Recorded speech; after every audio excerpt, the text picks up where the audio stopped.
Breaking news చూస్తున్నాం. 1400 కోట్ల GST ఎగవేత కుంభకోణంపై సిఐడి దర్యాప్తునకు రంగం సిద్ధమైంది. తెలంగాణ మాజీ సీఎస్ సోమేష్ కుమార్ పై కేసు నమోదైంది. దీంతో ఆయన్ను సిఐడి విచారించనున్నట్లు తెలుస్తోంది. కేంద్ర రాష్ట్రాలకు చెల్లించాల్సిన జీఎస్టీ నిధులను ఎగవేసినట్లుగా తెలుస్తోంది.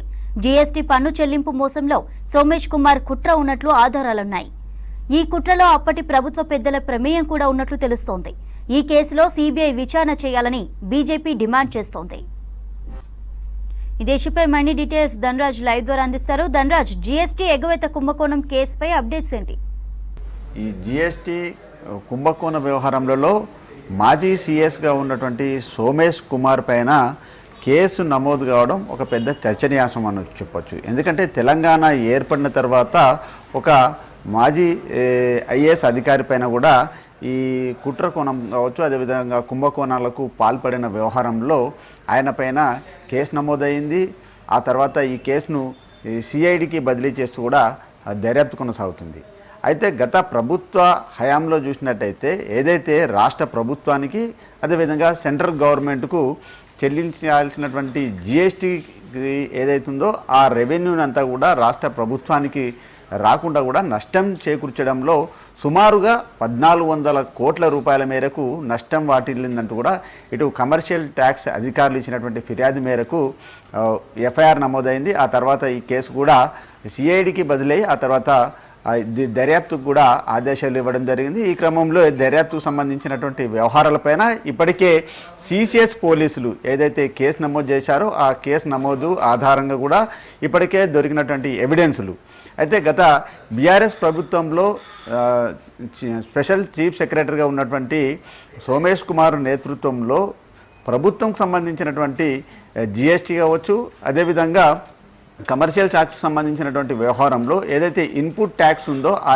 ఇన్పుట్ ట్యాక్స్లు చెల్లించకుండానే క్రెడిట్ తీసుకున్నటువంటి క్రమంలో మొత్తం 75 కంపెనీలు ఉన్నాయి. ఇందులో చూసినట్టయితే 11 కంపెనీలు కూడా ప్రైవేట్ సంస్థలు ఉన్నాయి. ఈ ప్రైవేట్ సంస్థలు అనేటివి ఏవి అనేటివి కూడా తేలాల్సినటువంటి అవసరం ఉంది. గత బీఆర్ఎస్ ప్రభుత్వంలోనే ఈ 11 ప్రైవేట్ కంపెనీలకు ఈ ఇన్పుట్ ట్యాక్స్ ద్వారా కూడా ఏ విధంగా లబ్ధి చేకూరింది, అదేవిధంగా 75 కంపెనీలు కూడా ఏ విధంగా హైడ్గా ఉన్నాయనే విషయాలపైననే ప్రధానమైనటువంటి దృష్టి సారిస్తుంది సిఐడి.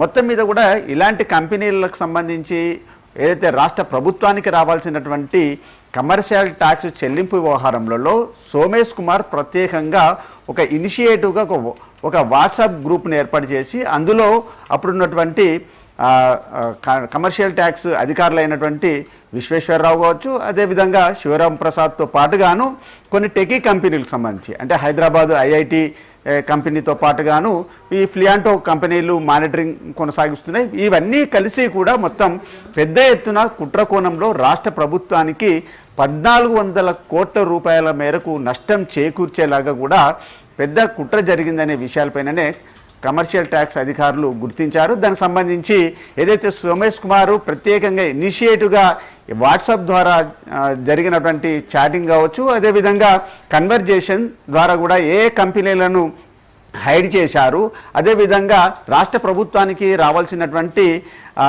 ఈ పన్నులకు సంబంధించిన వాటిని ఏ విధంగా ఈ ఆన్లైన్లో లేకుండానే మొత్తం పూర్తిగా దాన్ని హైడ్ చేసి కనిపించకుండా ఏ విధంగా చేసి రాష్ట్ర ప్రభుత్వానికి ఏ విధమైనటువంటి నష్టం చేకూర్చడంలో సోమేష్ కుమార్ పాత్ర ఏంటిది? గత బీఆర్ఎస్ ప్రభుత్వ హయాంలో చూసినట్టయితే సోమేష్ కుమారు చాలా వరకు సుదీర్ఘకమైనటువంటి కాలంగా పనిచేశాడు. బీఆర్ఎస్ హయాంలో చూసినట్టయితే ఆయన ఎక్సైజ్ కమిషనరు, అదేవిధంగా రెవెన్యూ సంబంధించినటువంటి ప్రధాన కార్యదర్శిగా పనిచేయడం జరిగింది.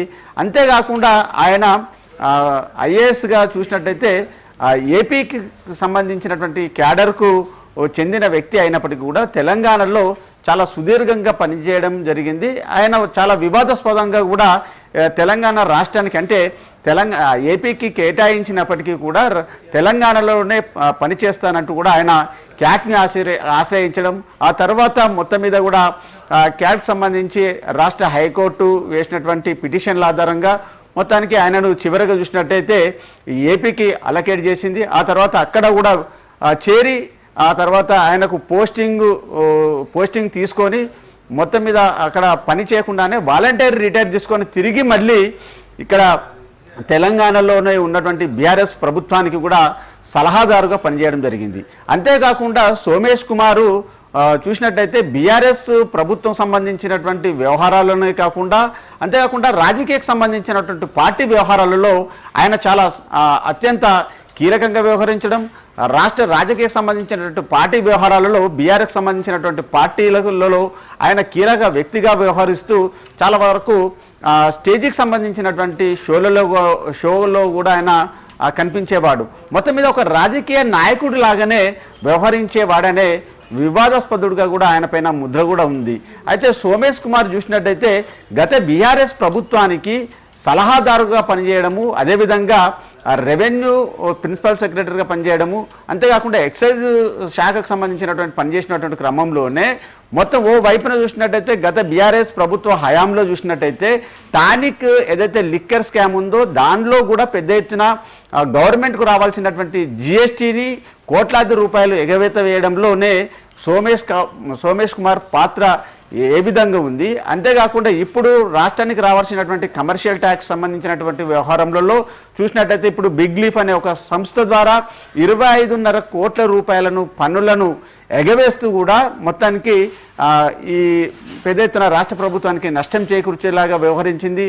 అంతేకాకుండా ఈ టెక్కి సంబంధించినటువంటి ఐఐటి కంపెనీ ఏవైతే ఉందో అది మానిటరింగ్ చేయాల్సినటువంటి బాధ్యత కూడా దానికి ఉన్నటువంటి క్రమంలోనే దాని ప్రొఫెసర్ అయినటువంటి శోభన్ బాబు కూడా ఇందులో ప్రధాన పాత్ర పోషించడం, కమర్షియల్ ట్యాక్స్ సంబంధించినటువంటి అడిషనల్ కమిషనరు కాశీ విశ్వేశ్వరరావు కావచ్చు, అదేవిధంగా డిప్యూటీ కమిషనర్ అయినటువంటి శివరాం ప్రసాద్, వీళ్ళంతా కలిసి ఒక వాట్సాప్ గ్రూప్ ద్వారానే మొత్తం రాష్ట్ర ప్రభుత్వానికి రావాల్సినటువంటి వందలకు సంబంధించినటువంటి కోట్ల రూపాయలను మొత్తానికి రాకుండానే అది వచ్చినట్లుగాను, మొత్తానికి లబ్ధి చేకూర్చినట్లుగాను, అదేవిధంగా ఈ ఇన్పుట్ సంబంధించినటువంటి క్రెడిట్ ట్యాక్స్ చెల్లించినట్లుగా వీళ్ళంతా మొత్తం ఈ వ్యవహారాన్ని నడిపారు. ఇందులో సోమేష్ కుమారు మొత్తం ఆయన ఒక్కరి పాత్రతోనే, ఆయన ఒక్క వ్యవహార శైలితోనే, ఆయన ఆదేశాలతోని మాత్రమే 1400 కోట్ల రూపాయల మేరకు ఈ స్కామ్ జరిగిందా, లేకుంటే గత బీఆర్ఎస్ ప్రభుత్వ హయాంలో ఉన్నటువంటి మరి సర్కార్లో ఉన్నటువంటి పెద్దల ప్రమేయంతో జరిగిందా అనే చర్చ కూడా కొనసాగుతూ ఉంది. ఎందుకంటే ఒక ఐఏఎస్గా ఉన్నటువంటి ఆఫీసరు మొత్తం ఈ 1400 కోట్ల రూపాయల సంబంధించి ఏదైతే కమర్షియల్ ట్యాక్స్ సంబంధించిన వ్యవహారంలో ఆయన ఒక్కడే కీలకంగా వ్యవహరించాడు. ఆయనకు ఏదంటే అంటే అప్పుడు ఉన్నటువంటి ప్రభుత్వం సంబంధించి పెద్దలు అయినటువంటి కేసీఆర్ కావచ్చు, అప్పుడు ఉన్నటువంటి క్యాబినెట్ మినిస్టర్లు కావచ్చు, ఎవరి ఆదేశాల మేరకు మాత్రము ఆయన ఈ రకమైనటువంటి ఒక ఇనిషియేటివ్ వాట్సాప్ గ్రూప్ను ఏర్పాటు చేయడం, అదేవిధంగా పలు కంపెనీలను హైడ్ చేసేలాగా వ్యవహరించే విషయంలో ఆయన పాత్ర పోషించారు. అందుకే ఆయనను ఈ కేసుకు సంబంధించిన వ్యవహారంలో ఇప్పటికే 5వ నిందితుడిగా చేర్చినప్పటికీ కూడా ప్రధానంగా ఇప్పుడున్నటువంటి ఆధారాలు కావచ్చు, ఏదైతే ప్రొఫెసర్ కావచ్చు, ఐఐటికి సంబంధించినటువంటి టెకీ గ్రూపులు కావచ్చు, అంతేకాకుండా గతంలో పనిచేసినటువంటి కమర్షియల్ ట్యాక్స్ అధికారులను విచారించినటువంటి క్రమంలోనే సిఎస్గా ఉన్నటువంటి అప్పుడున్నటువంటి సోమేష్ కుమార్ ఆదేశాల మేరకు మాత్రమే తామంతా కూడా పనిచేశామని కూడా చెప్పడం జరుగుతూ ఉంది. ఇలాంటి క్రమంలోనే మరి సిఐడి అంటే సిసిఎస్ నుంచి ఈ కేసు సిఐడికి బదిలైంది. ఆ తర్వాత కూడా ఈ కేసును దర్యాప్తు చేస్తున్నటువంటి అధికారి అడిషనల్ డీజీగా ఉన్నటువంటి శిఖా గోయల్ నేతృత్వంలోనే ఇప్పటికే ఒక టీం ఫామ్ అయ్యింది. గత 2022 నుంచి కూడా మొత్తం 2000 సంబంధించి 24లో ఆ గ్రూపు ఏ విధంగా క్రియేట్ అయింది, ఎక్కడ ఆగింది, ఏ రకమైనటువంటి పనుల ఎగవేత వ్యవహారంలో ఎవరెవరి పాత్ర ఎంత అనే విషయంలో ఇప్పటికే స్క్రూటినింగ్ కొనసాగుతూ ఉంది. అంతేకాకుండా సోమేష్ కుమార్కు కూడా నోటీసులు ఇచ్చి ఆయనను విచారించి ఆయన వాంగ్మూలాన్ని కూడా రికార్డ్ చేయనున్నారు. ఇప్పటికే ఇందులో ఇద్దరు అంటే కమర్షియల్ ట్యాక్స్ అధికారులు ఇచ్చినటువంటి కాశీ విశ్వేశ్వరరావు వచ్చి శివరాం ప్రసాద్ వాళ్ళ యొక్క ఫోన్లను జప్తు చేయడం జరిగింది. వారి మధ్య కన్వర్జేషన్ అంటే ఈ ముగ్గురి మధ్య సోమేష్ కుమారు, కాశీ విశ్వేశ్వరరావుతో పాటుగాను శివరాం ప్రసాద్ మధ్య జరిగినటువంటి ఈ మొత్తం ముగ్గురి మధ్య జరిగినటువంటి వాట్సాప్ స్క్రీన్ షాట్తో పాటుగాను పలు ఎవిడెన్స్లను ఇప్పటికే కలెక్ట్ చేసుకోవడం, వాట్సాప్ సంబంధించినటువంటి గ్రూప్లో ఉన్నటువంటి ఆధారాలన్నింటినీ రిట్రీవ్ చేస్తూ కూడా కలెక్ట్ చేయడం జరిగింది. ఇక ప్రధానంగా చూసినట్టయితే ఈ కేసు వ్యవహారంలో తెలంగాణ రాష్ట్ర ప్రభుత్వంతో పాటుగాను ఈ కేసు వ్యవహారం ఇతరత్ర సంబంధించినటువంటి రాష్ట్రాలతో ముడిపడి ఉంది. ఎందుకంటే తెలంగాణలో ఉన్నటువంటి ఒక బెవరేజ్ కంపెనీకి నుంచే 1000 కోట్ల రూపాయల మేరకు చాలా వరకు లబ్ధి పొందడము, అదేవిధంగా రాష్ట్ర ప్రభుత్వానికి ట్యాక్స్ ఎగవేత వేయడంలో వాళ్ళ యొక్క ప్రధాన పాత్ర పోషించారు. అంతేకాకుండా ప్రైవేట్ కంపెనీల నుంచి కూడా 400 కోట్ల రూపాయల మేరకు నష్టం జరిగింది. ఇది ఇలా ఉంటున్నటువంటి క్రమంలోనే ఈ కేసు కర్ణాటక, మహారాష్ట్రతో పాటుగాను ఆంధ్రప్రదేశ్, ఇతరత్ర సంబంధించినటువంటి రాష్ట్రాలలో పలు కంపెనీల నుంచి కూడా ఇన్పుట్ ట్యాక్స్ సంబంధించినటువంటి వ్యవహారాలు నడిపింది. అంతేకాకుండా రాష్ట్ర ప్రభుత్వానికి భారీగా నష్టం చేకూరేలాగా వ్యవహరించడంలో సోమేష్ కుమార్ పాత్ర ప్రధానమైనదంటూ కూడా ఓవైపున చర్చ కొనసాగుతుంది. ఆ దిశగానే దర్యాప్తు కొనసాగుతున్నటువంటి పరిస్థితి అని చెప్పొచ్చు. మరోవైపున చూసినట్టయితే రాష్ట్ర ప్రభుత్వానికి కాకుండా సెంట్రల్ గవర్నమెంట్కు చెల్లించాల్సినటువంటి పన్ను వ్యవహారంలో కూడా చాలా వరకు భారీగా నష్టం జరిగిందంటూ కూడా ఓవైపున ఇక్కడ తెలంగాణకు సంబంధించినటువంటి రాజా సింగ్ కూడా సెంట్రల్ గవర్నమెంట్కు, అమిత్ షా కూడా ఒక లేఖ కూడా రాయడం జరిగింది.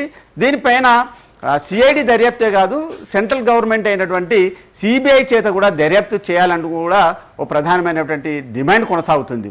మొత్తం మీద పరిస్థితులు చూసినట్టయితే గత బీఆర్ఎస్ ప్రభుత్వ హయాంలో చూసినట్టయితే ఓవైపు టానిక్ లిక్కర్ సంబంధించిన కేసు సంబంధించిన దాంట్లో రాష్ట్ర ప్రభుత్వానికి జిఎస్టీలో కోట్లాది రూపాయల నష్టం చేకూరింది. ఇలా ఇతరత్ర సంబంధించినటువంటి వ్యవహారాలు దర్యాప్తు కొనసాగుతున్నటువంటి క్రమంలోనే ప్రధానంగా ఈ కమర్షియల్ వాణిజ్య సంబంధించినటువంటి శాఖలో ఇప్పటి వరకు 14 కోట్లకు పైగానే ఇంకా ఉందనేది మాత్రం తెలుస్తూ ఉంది. ఇక సిఐడి ఈ అంశాలన్నింటిపైన స్క్రూటినీ కొనసాగిస్తుంది, ప్రత్యేకమైనటువంటి అధికారులను నియమిస్తుంది. మహారాష్ట్రకు, కర్ణాటక, ఆంధ్రప్రదేశ్తో పాటుగాను ఇతర రాష్ట్రాల్లో ఉన్నటువంటి వ్యవహారాలు ఏ విధంగా నడిచాయనే విషయాలపైనే ప్రధానమైనటువంటి దృష్టి సారించి ఇప్పటి వరకు ఉన్నటువంటి ఇన్పుట్స్తో పాటుగాను ఇక స్పెషల్గా ఆపరేషన్స్ నిర్వహించి వారి యొక్క వాంగ్మూలాలు, స్టేట్మెంట్ రికార్డ్ చేసుకొని సోమేష్ కుమార్ యొక్క వారిని ఆయన కూడా నోటీసులు ఇచ్చి కూడా ఆయనను కూడా ఈ కేసులో విచారణ చేపట్టినట్టయితే మరికొంతమందికి కూడా నోటీసులు ఇచ్చే అవకాశం కనిపిస్తుంది.